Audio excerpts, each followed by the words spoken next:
ഇന്നലെ ഈവനിങ് വണ്ടി എടുത്തിട്ട് നേരെ ബോൺമൗത്തിൽ കാർന്ന് യുകെയുടെ ഒരറ്റത്തേക്ക്. അവിടെ ഒരു ഡെലിവറി കഴിഞ്ഞിട്ട് ഓൺ ദ വേയിൽ ചെറിയൊരു പണിയിട്ട് വണ്ടിയുടെ ഡാഷ് ബോർഡിൽ ഒരു വാർണിംഗ് ലൈറ്റ് കത്തി കിടക്കണം. ഡാഷ് ബോർഡിൽ റെഡാണ് വാർണിംഗ് ലൈറ്റ് ഉണ്ടെന്നുണ്ടെങ്കിൽ വണ്ടി ഇമ്മീഡിയറ്റ് നിർത്തണം, വണ്ടി എടുക്കാൻ പാടില്ല എന്നാണ്. അത് യെല്ലോ ആണെന്നുണ്ടെങ്കിൽ പ്രൊസീഡ് ചെയ്യാൻ, കുഴപ്പമില്ലാതെ പ്രൊസീഡ് ചെയ്യാമെന്നാണ് അർത്ഥം. ഒരു വളവാണ് തിരിഞ്ഞപ്പോൾ വണ്ടിമ്മ കത്തി കിടക്കുന്നത്. Fixed wheel releaser fixed wheel എന്നൊരു വാർണിംഗ് ലൈറ്റ്. ഞാൻ ഇതുവരെ കാണാത്തൊരു വാർണിംഗ് ലൈറ്റ് ആണ്. വളവ് തിരിഞ്ഞ ഉടനെ നമ്മ കുറച്ച് ഫ്രണ്ടിലോട്ടാക്കി ഒരു വീണ്ടും ഉമ്മർത്ത് വണ്ടി സൈഡാക്കി. ഒരു കാട്ടുപ്രദേശമായിരുന്നു, പേടിയാവുന്ന കട വണ്ടി നിർത്തി കഴിഞ്ഞാൽ. അങ്ങനെ ഒപ്പം തന്നെ വണ്ടി നിർത്തി നമ്മുടെ എക്യുപ്മെൻറ്റ് ടോർച്ച് എടുത്തിട്ടാണ്ട് ഇറങ്ങി. രാത്രിയല്ല, നേരം കൊണ്ട് ഇറങ്ങി. അപ്പോൾ ഞാൻ ചാറ്റ് ജിപിടിയോട് ചോദിച്ചു നോക്കി ഇതെന്ത് സംഭവം എന്ന്. ചാറ്റ് ജിപിടി പാർക്കിംഗ് ബ്രേക്ക് അല്ലെങ്കിൽ കേബിൾസിൻ്റെ ഇഷ്യൂ ആയിക്കുന്നുണ്ട്. നമ്മൾ പുറത്തിറങ്ങി ജസ്റ്റ് നോക്കി ഒരു ഇഷ്യൂസ് ലീക്കിങ് അല്ലെങ്കിൽ ഉണ്ടോയെന്നൊക്കെ. അങ്ങനെ പാർക്കിംഗ് ബ്രേക്ക് നമ്മൾ ഒന്ന് റിലീസ് ചെയ്തിട്ട് ഇട്ടിട്ട് പിന്നെ ഒന്നുകൂടെ റിലീസ് ചെയ്ത് ചെറുതായി സസ്പെൻഷനൊക്കെ ഒന്ന് താഴ്ത്തിയും പൊക്കി നോക്കി. പിന്നെ കേബിൾസിൻ്റെ അവിടെ ഒന്നുകൂടെ ചെക്ക് ചെയ്തിട്ട് വണ്ടി കയറി നോക്കുമ്പോൾ ആ സാധനം അവിടെ നിന്ന് പോയി. അപ്പോൾ സംഭവം സെറ്റായി. ഞാൻ ആദ്യം വിചാരിച്ച പാർക്കിംഗ് ബ്രേക്ക് ഇട്ട് വണ്ടി ഓടിച്ച് പോയി എന്നാണ് വിചാരിച്ചിരുന്നത്. പക്ഷേ പാർക്കിംഗ് ബ്രേക്ക് ഇട്ടാൽ വണ്ടി നീങ്ങൂല, അത് വേറെ കാര്യം.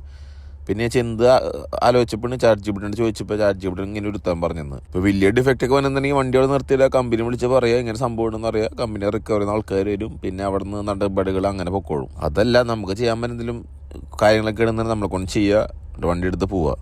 എന്തായാലും ആണെങ്കിൽ ഇട്ട് പറയുമ്പോൾ സമാധാനമായി. പിന്നെ അടുത്ത ലക്ഷ്യം എങ്കിലും ഒരു റെസ്റ്റ് ഏരിയ കണ്ടെത്തിയാൽ മതി എന്നായിരുന്നു.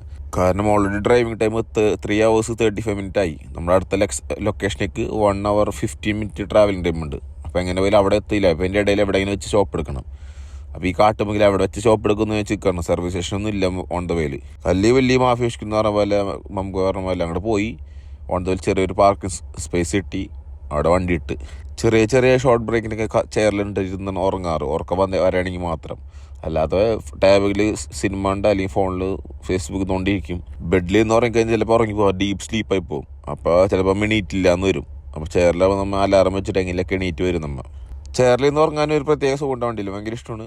നമ്മൾ കറക്റ്റ് 28 minutes ആയപ്പോൾ നമ്മൾ അലാറം വെച്ച് നമ്മൾ കറക്റ്റ് എണീറ്റ് നമ്മൾ ഡീപ്പ് സ്ലീപ്പായിരുന്നു, നല്ലോണം സുഖമായിട്ട് ഉറങ്ങിപ്പോയി. ക്ഷീണമാണ് മാറി കിട്ടി. ഇപ്പോൾ റെസ്റ്റ് 44 minutes അതിന് 1 minute ഇവിടെ വെയിറ്റ് ചെയ്യണം 45 ആവാൻ വേണ്ടിയിട്ട്. 45 ആയാലും വണ്ടി എടുക്കാൻ പറ്റത്തുള്ളൂ. അങ്ങനെ ടൈമായി നമ്മൾ വണ്ടി എടുത്ത് പിന്നെ അടുത്ത ലൊക്കേഷനിലേക്ക് പെട്ട